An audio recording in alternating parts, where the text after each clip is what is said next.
I've always been astounded at the diversity of shape and form which has evolved on Earth. And to be honest, that's probably the reason I became a biologist in the first place.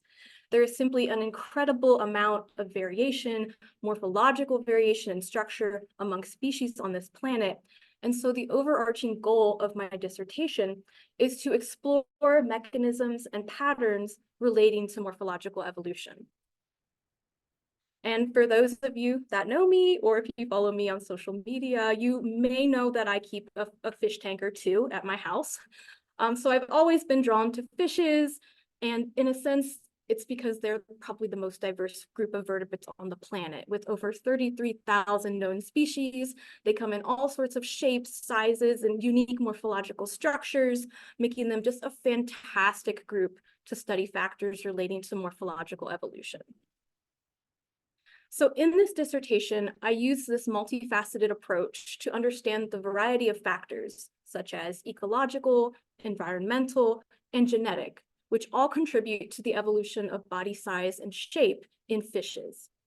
Now, by combining insights from phylogenetic comparative methods, paleoclimatic modeling, geometric morphometric analyses, and finally comparative transcriptomics, we can gain a better understanding into the mechanisms underpinning morphological evolution in fishes. So like Diana mentioned, my first chapter, which was published in PNAS, this explores the impact of paleoclimate on size evolution in a very charismatic group of fishes. So as some of you may know, paleoclimate has this incredibly strong effect on evolution. It influences species distributions, ecology, diversification, and much more. So over Earth's geological history, there have been several dynamic climate shifts, which are such as these, which have been characterized by large changes in things like temperature, ocean acidification, and anoxia, which is the lack of oxygen. So these environmental shifts have led to many morphological changes among species, which can be directly observed from the fossil record. One of the most perhaps well-known examples is the evolution of the horse, from a little dinky guy all the way up to the horses that we see today. So as body size correlates with many aspects of a species' biology, their physiology, and their ecology, its body size evolution should also be associated with these shifts in climate. Now, there are two basic rules that are attempting to summarize the morphological trends that we see. Bergmann's rule states that species will tend to increase their body size in response to colder environments and are typically smaller in warmer climates. And Cope's rule postulates that species will tend to increase in body size over evolutionary time. Now, recently, it's been suggested that Cope's rule may simply be an evolutionary manifestation of Bergmann's rule, especially if species are evolving these larger body sizes while episodes of climatic cooling are occurring.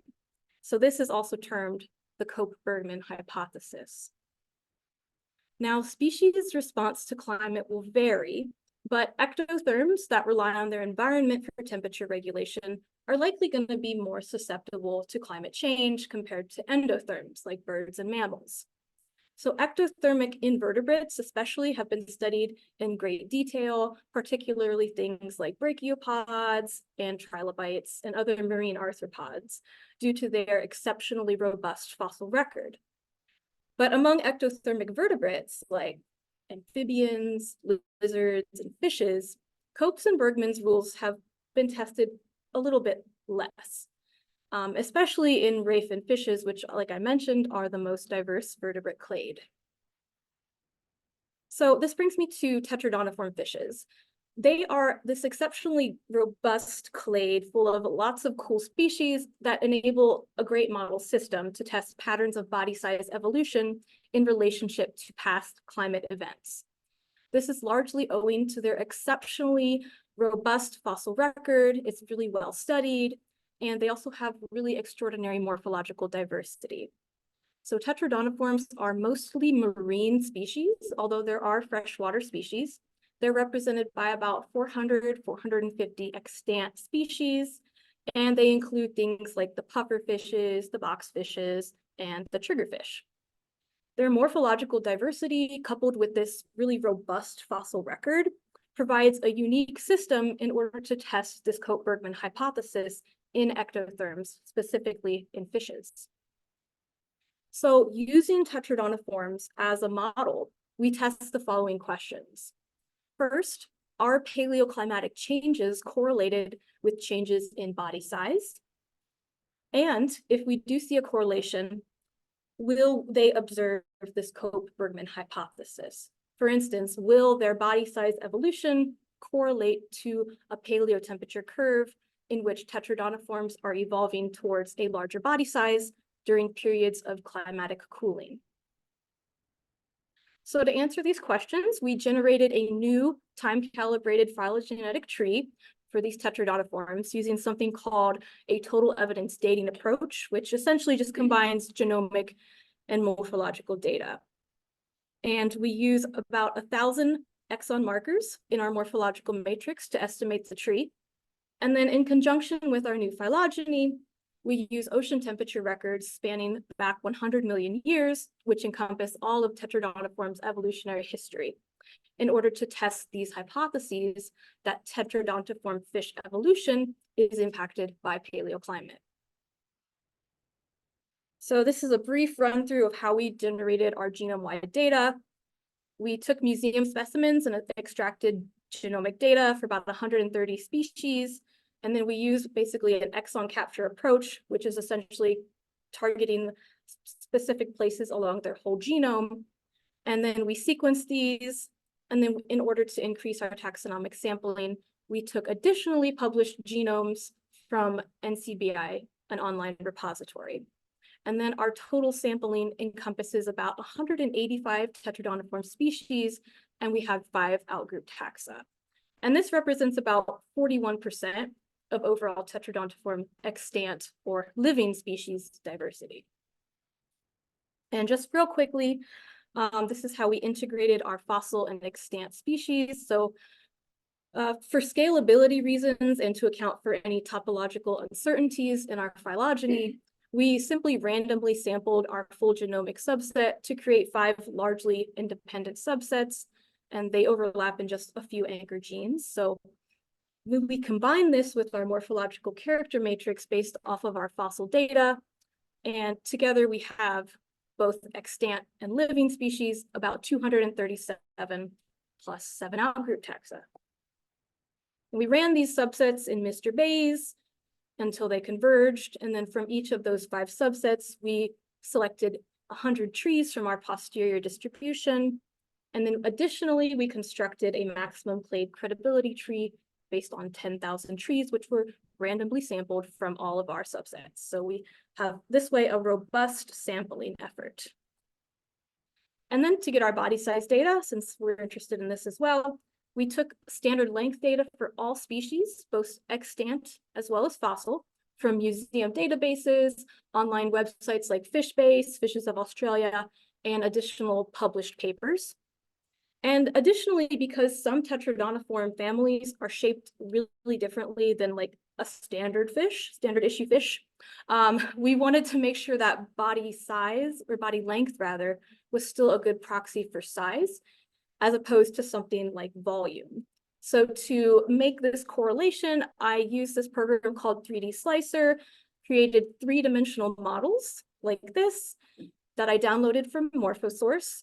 And then I checked their volume to standard length ratio in a subset of tetradontiforms.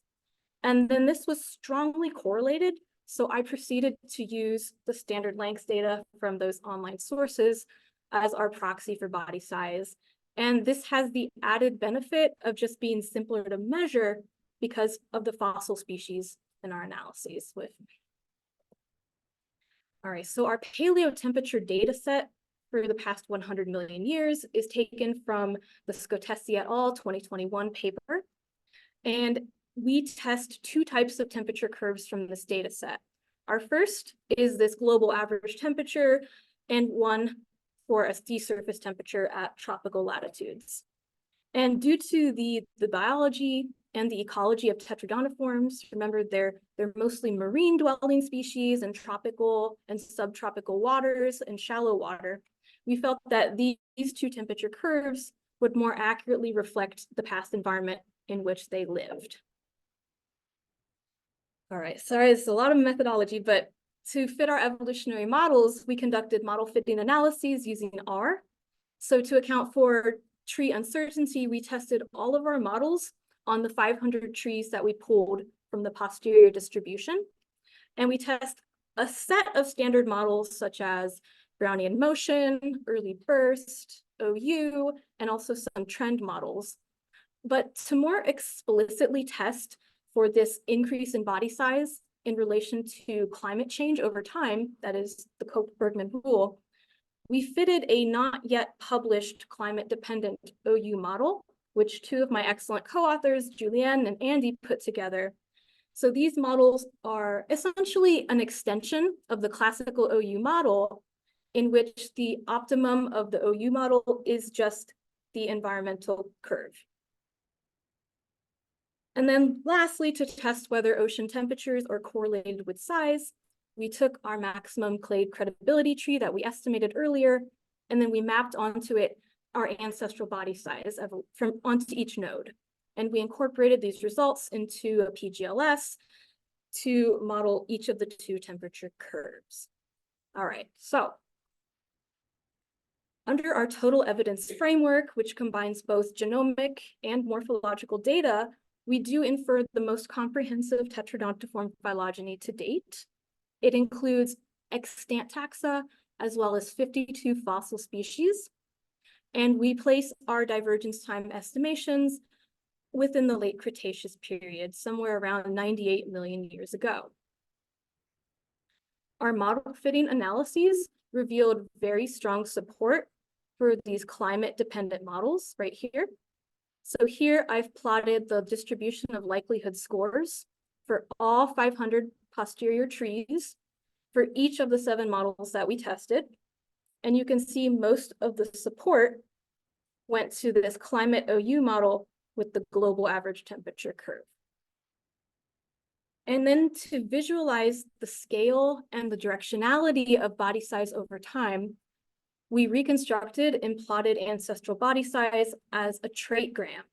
So on average, extinct species and families are 2 to 3 times smaller in body size compared to their extant counterparts. And we do see this gradual increase in standard length over time. And lastly, here I've plotted both temperature curves in red and yellow for the past 100 million years, as well as our reconstructed ancestral body size as black dots. And we can see from the late Cretaceous to the present day, sea surface temperatures, both at tropical latitudes and on the global average, have been gradually decreasing. And this trend correlates negatively with tetradoniform body size, as evidenced from our PGLS analyses. We did the PGLS regressions under a best fit model are significant for the global average temperature, but not quite for the tropical temperature. And this mirrors the model fitting results.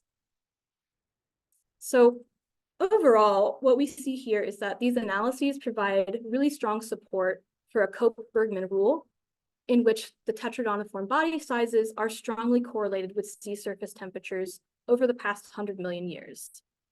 And these results align with previous studies that have examined paleoclimatic effects on species evolutionary trends, providing support for a correlation between temperature and body size.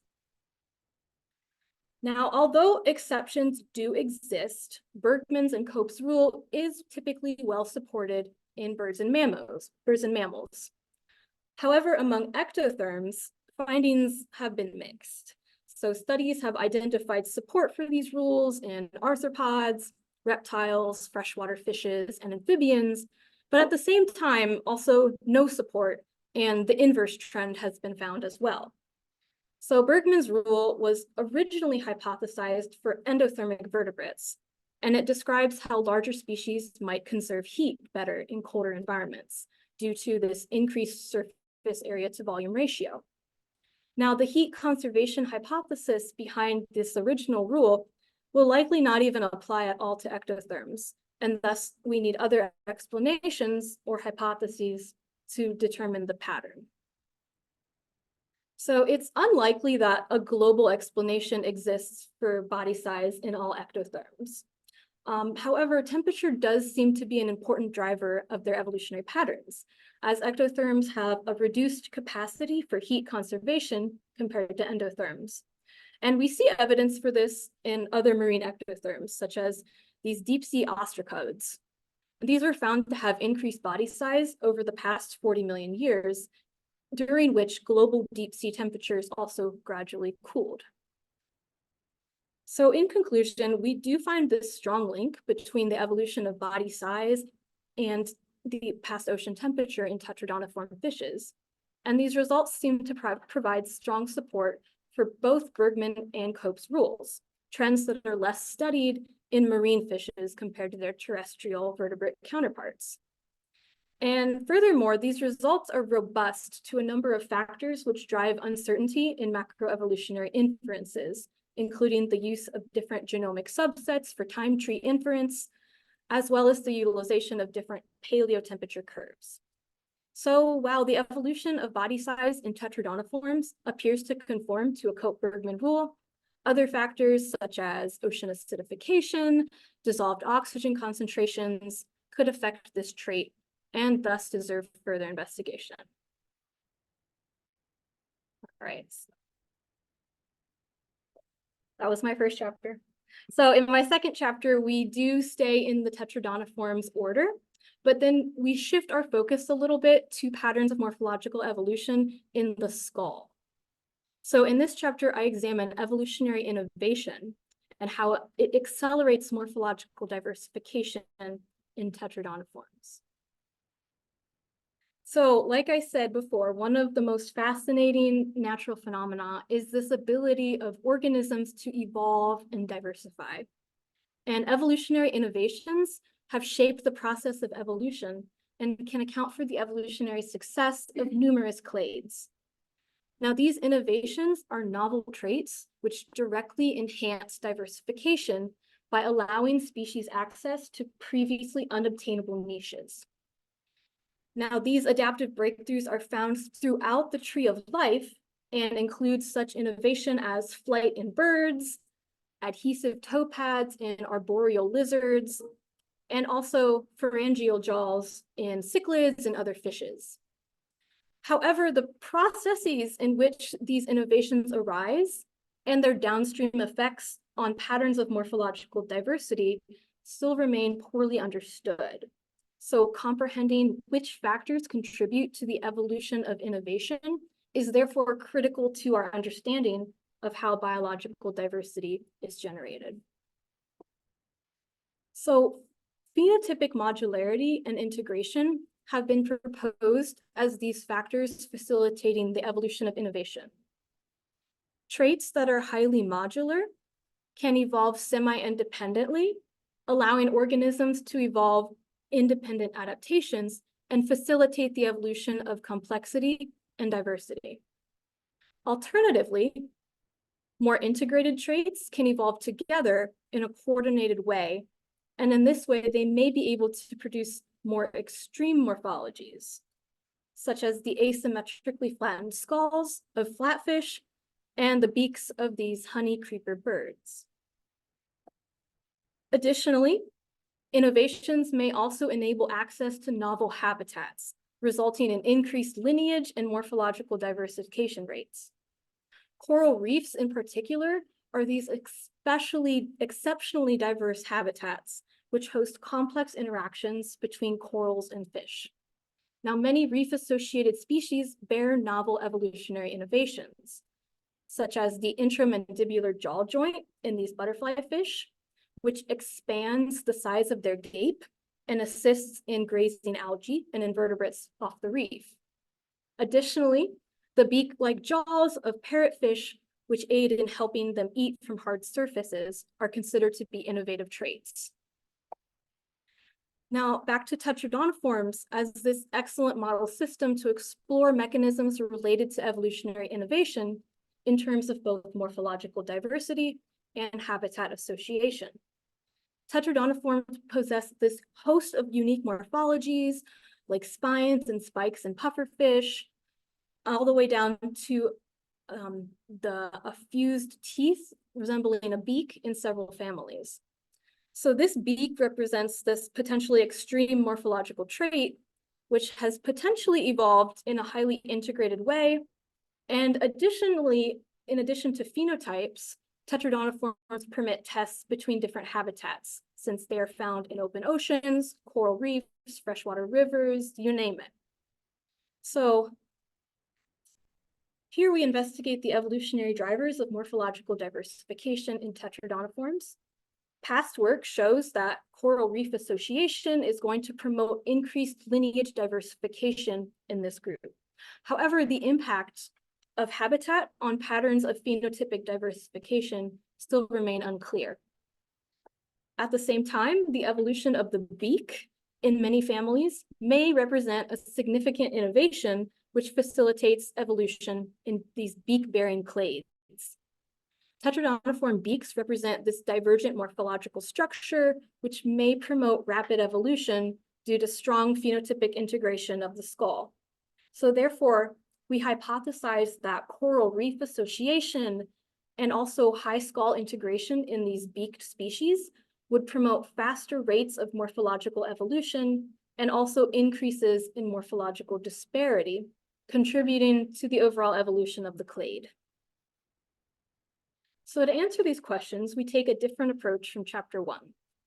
We use three-dimensional geometric morphometric data from CT scans, which are essentially three-dimensional X-rays, of museum specimens in order to quantify skull morphology.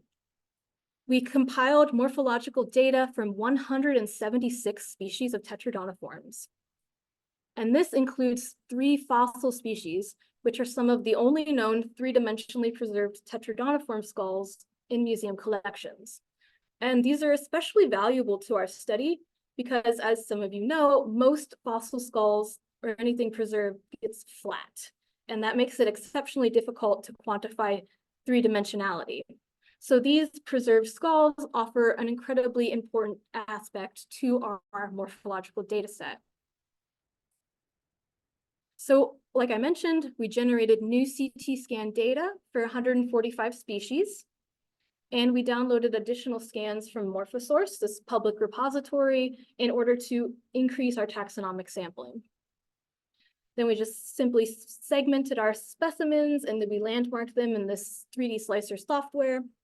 And then after digitization, we perform something called general precrusty superimposition. And this typically just removes any effect of non-shape variation like size, scale, orientation. And additionally, because fish skulls are these really complex structures and they have multiple articulating elements, we account for this by applying what's called a local superimposition onto each bone in the skull. And then, likewise, we mentioned in chapter 1, we use our previously estimated time-calibrated tree, which includes all species for which we have morphological data.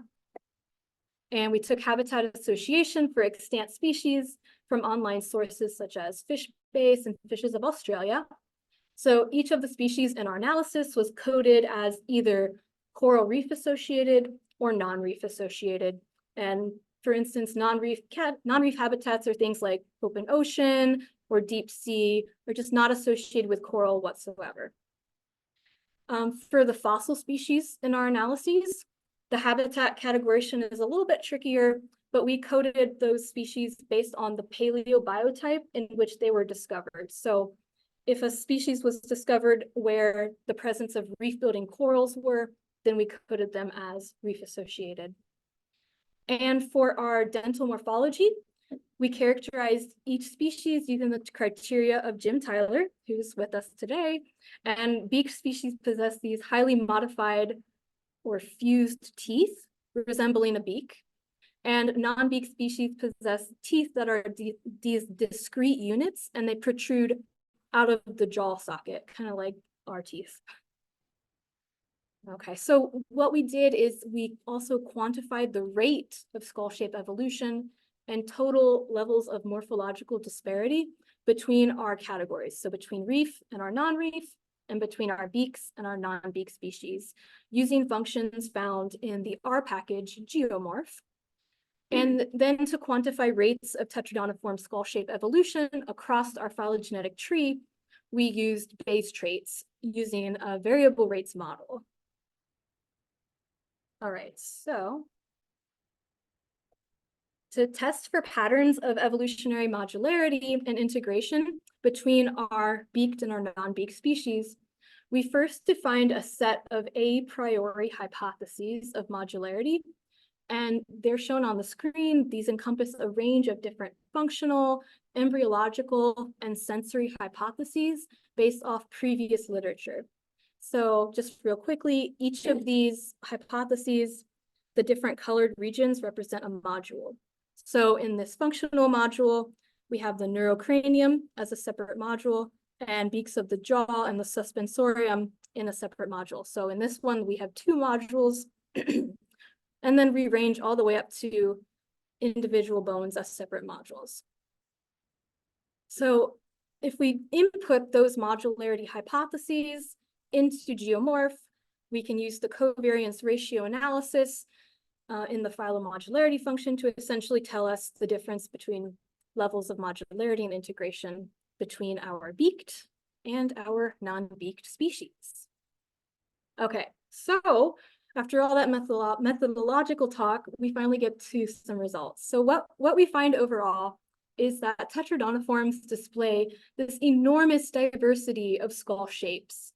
So in this phylomorphous space plot, our primary axis of shape variation, PC1, accounts for 37% of the overall variance.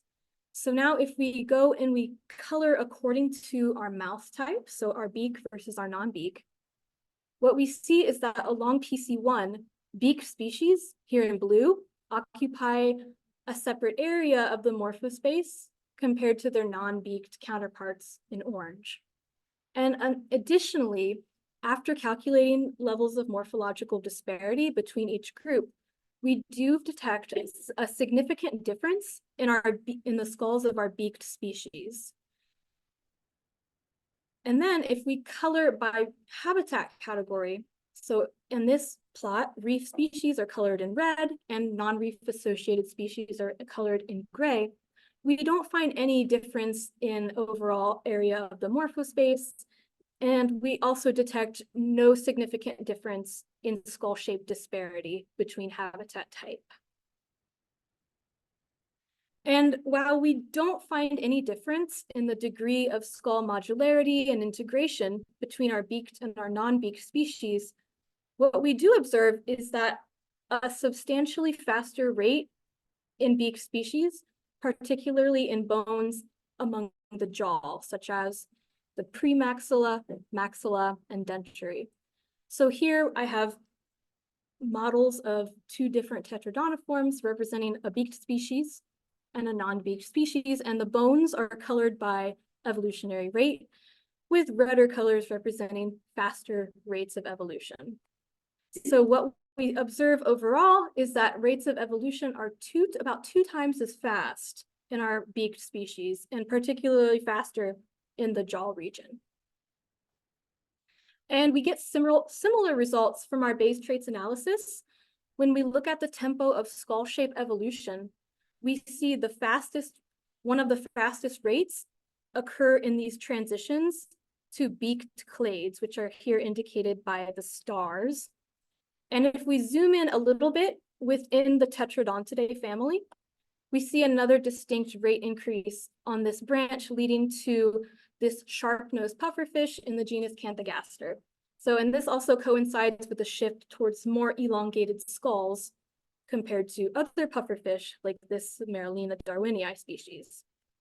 And then outside of our beaked clades, we find notable rate increases in other species which exhibit these elongated snouts, like this species up top, Anacanthus barbatus, which is an incredibly different filefish.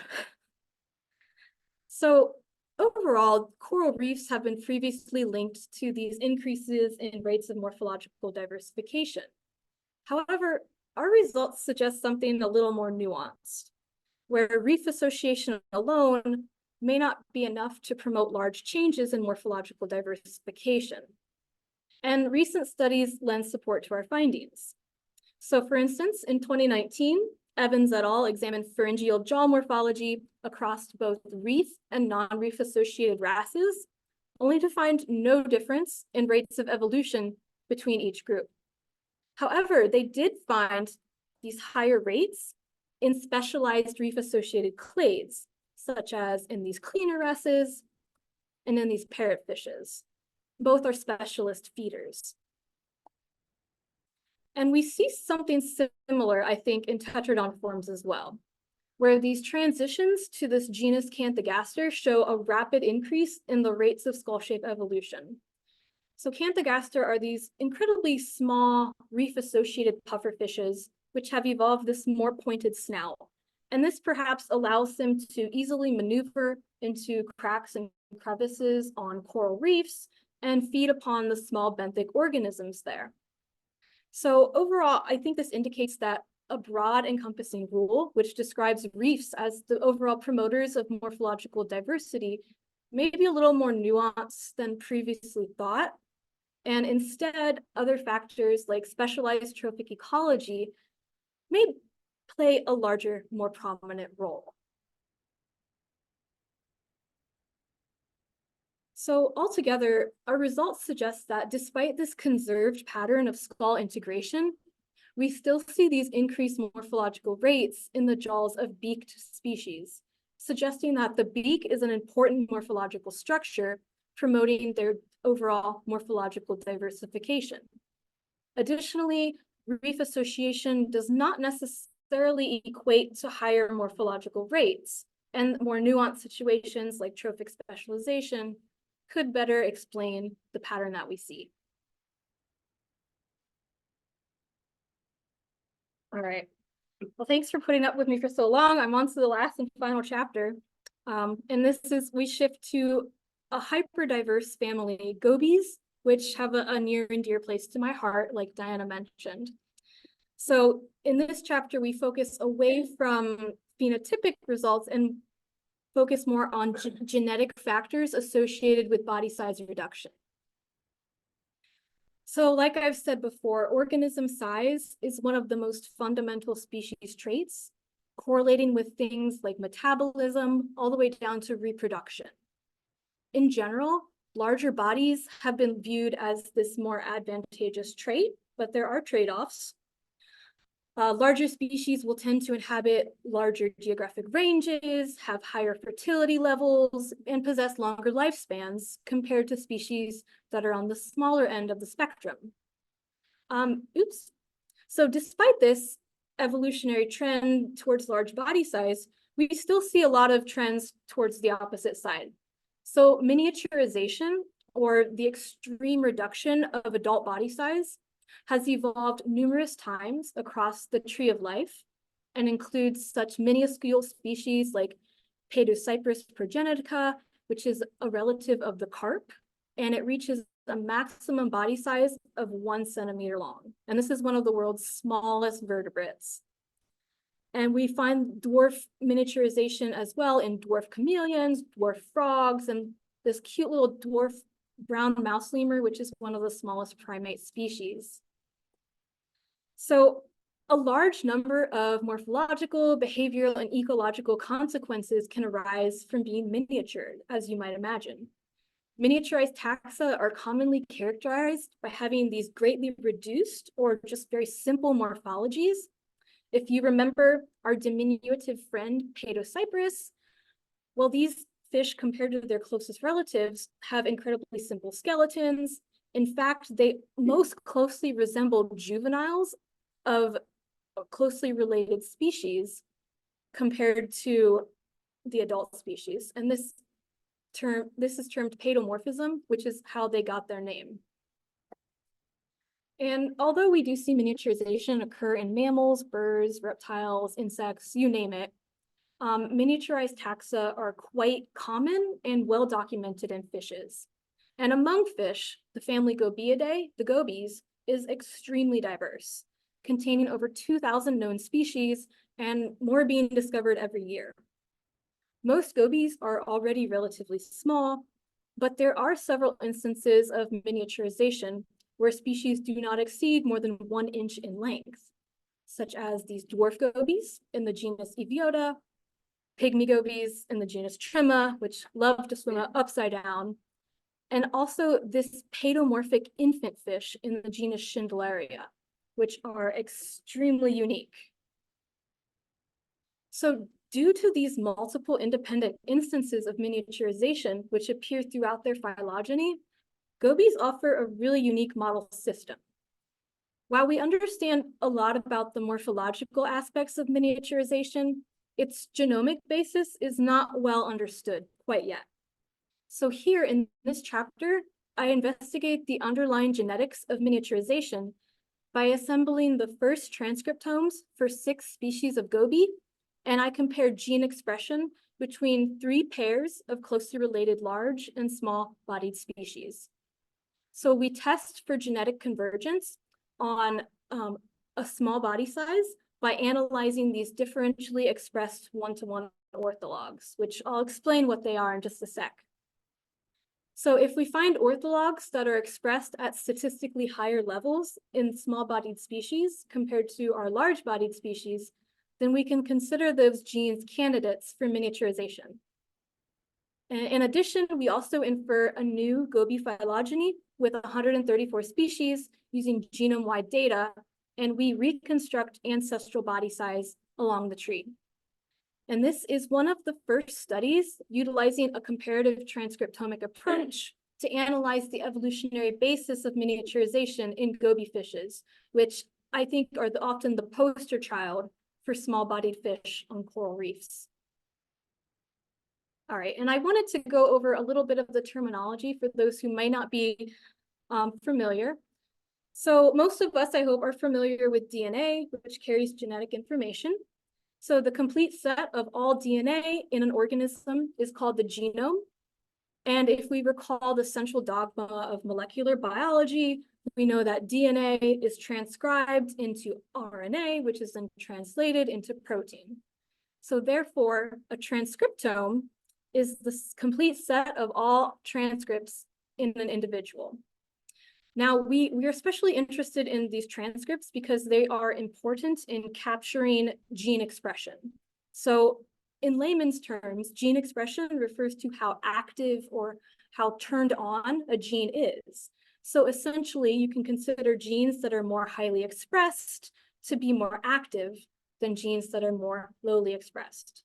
So the overall idea here is that we want to collect or we want to assemble all of these transcripts so that we can identify the differentially expressed genes between our large-bodied and between our small-bodied species.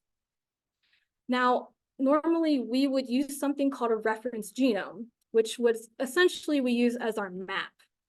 But this is typically a closely related species to what we are trying to assemble. So in this case, the closest related species that a reference genome is available for is Boleophthalmus pectinerostris, which is the great blue spotted mud skipper. But unfortunately, the genetic distance between this reference genome and the goby species that we were trying to assemble was just too great that it's essentially useless to us. So in this case, we opted to do something called a de novo transcriptome assembly, which essentially is just conducted from scratch without the aid of a reference genome. And if you're not familiar with orthologs, these are genes that originated from a common ancestor gene, and then they separated from each other via a speciation event. So one-to-one orthologs are a special subset of orthologs in which they only have one single copy in each species and have not undergone any more gene duplication events. So one-to-one orthologs are especially beneficial to us in this case because they allow for more confident comparisons, because otherwise it would be just like comparing apples to oranges. All right, so a little bit briefly about our methods. So we sampled liver and muscle tissues from 3 adult individuals from 6 species obtained from the aquarium trade. These 6 species represent 3 different pairs of clades in which a large-bodied and a small-bodied species are in close enough phylogenetic relationship, but also they're readily available through the aquarium trade. So we extracted liver and muscle tissues, then flash froze them in liquid nitrogen, and we outsourced them for RNA extraction, library prep, and sequencing. And this should look hopefully similar. To infer a new Gobiid phylogeny using genome-wide data, we generated new sequence data based on museum specimens. We sequenced based off of an exon capture approach using previously established exon markers from the Fish Life Project. And again, to increase our taxonomic sampling, we mined additional published genomes and transcriptomes for our markers. So overall, we have a genomic data set containing 134 gobies and 31 outgroups in the closely related Gobioideae families. And just really briefly, how we estimated our trees. We aligned all those exons using MAXI, and then we ran a concatenated maximum likelihood tree in RAxML after quality control, filtering, all that important stuff. And then we also ran a multi-species coalescent tree in Astral. We recorded available body length data from FishBase for each species in our phylogeny. And to infer body size across the Gobi tree, we ran a maximum likelihood ancestral character state reconstruction for total body length using the PhyTools package in R. And bear with me, this is a little complicated, but this is our transcriptome assembly pipeline. So after we get those raw read data, we perform several quality control steps. So we run it through something called Trim-O-Matic, which essentially gets rid of any low quality reads and any adapter sequences that may be still in there. Then we just double check it with FastQC. Reads were then normalized within each species. And then we used the assembler Trinity to perform 6 separate de novo assemblies, so 1 for each of our 6 species. After running Trinity, we performed basic summary statistics like Busco and Bowtie to tell us how well our assemblies were put together. Then transcripts for each assembly were indexed and quantified with Salmon. And then for each assembly, we used transdecoder to predict these peptide open reading frames, or ORFs. And then we took we retained the longest ORF in this case, and then we clustered them with CD hit to just reduce any redundancy. And then finally, we identified our important one-to-one orthologs with the OrthoFinder software.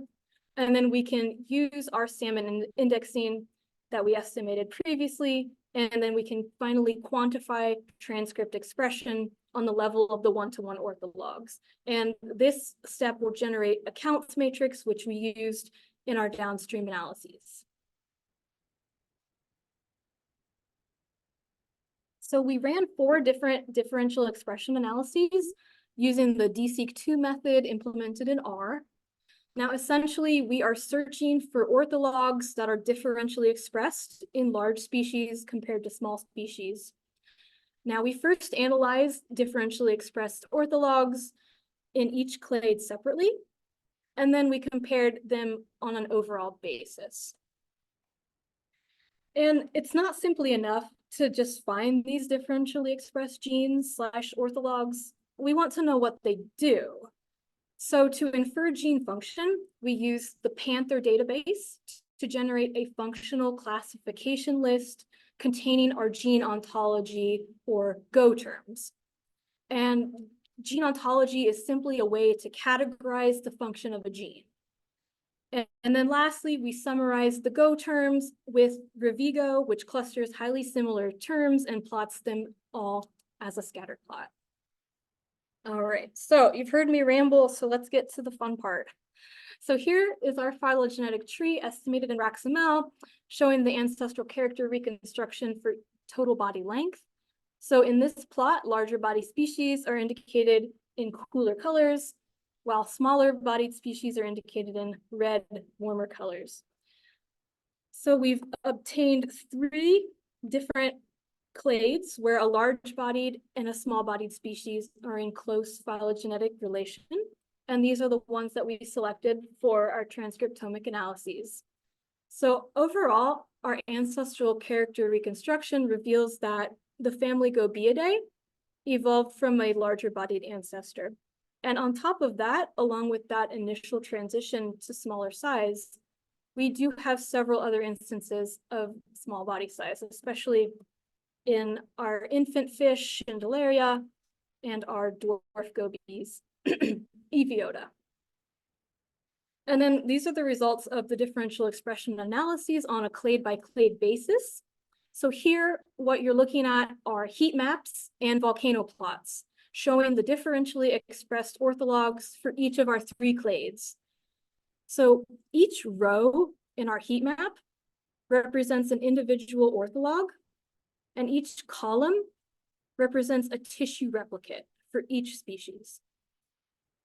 Orthologs which are considered overexpressed or upregulated are colored in yellow, and while orthologs that are considered underexpressed or downregulated are colored in purple. Volcano plots also show the differentially expressed orthologs, here colored in red dots. And the ones that are downregulated are on the left with a negative fold change, and the ones upregulated are here on the right with a positive fold change. So overall, we find between 125 to 196 differentially expressed orthologs per clade, which is roughly 3 to 6% of our overall orthologs that we found. And here we have more heat maps again, but this time we are comparing all large-bodied species to all small-bodied species, and I've separated it based on tissue type. Again, our upregulated orthologs are shown in yellow, and our downregulated ones are in purple. So overall, we find a little over 1,000 differentially expressed orthologs in our liver tissues for all 6 species, and about 1,500 in our muscle tissue. Okay, well, we've identified a lot of differentially expressed orthologs, but whoop-de-doo, what does it all mean? So let's see what biological functions that these orthologs actually represent and put some meaning into our lives. All right, so this plot is a little complicated, but I'll try to break it down as best as I can.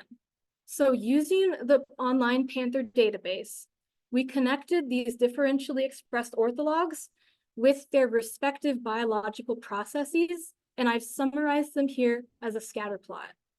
So here, the bubble color is indicative of the group that the Go term represents. So blue is our large-bodied species only, red is our small-bodied species, and purple is where the Go term was shared between both.